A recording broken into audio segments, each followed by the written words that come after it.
Okay guys, ini kita ada di Kuala Krai ni Roti John, Tokai Roti John. Kita nak tanya soalan sikit. Okey, ini Kuala Krai, nama tempat ni KK Square. Ada di kedai nama Anna Kaila. Saja kita nak tanyalah sini macam mana jual Roti John sini? Alhamdulillah okeylah, sambutan menarik lah. Okey, cuma ada sini Ramadan je kan? Boleh puasa sajalah mari sini. Okey, harga dia jual macam mana Roti John sini? Ini ayam lagi sedih ya. Roti John ni dia asal-usul ni dia main mana Roti John? Dia nama daripada Abe John ke Abe Jimmy ke John Cena ke, macam mana dia usul dia? Salah silap kita tu itu tak nak kata. Dia kena tanya lagi lama lagi. Ya.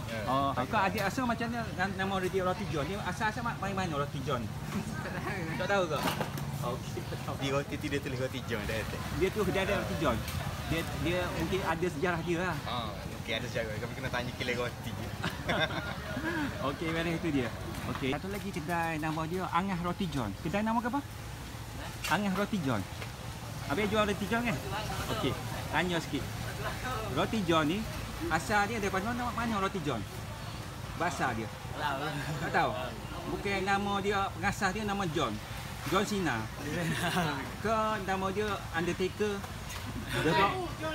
John Labu. Asal pengasas dia. Macam mana boleh nama dia Roti John? Tak tahu. Akak asal macam mana nama dia Roti John? Tak tahu. Ikut John tu John je.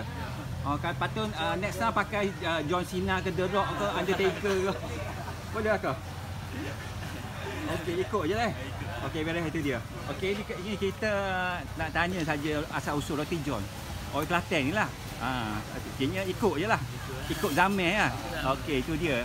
Daripada kedai Angah Roti John. Komen-komen dia pasal Roti John ya. Okey, beres.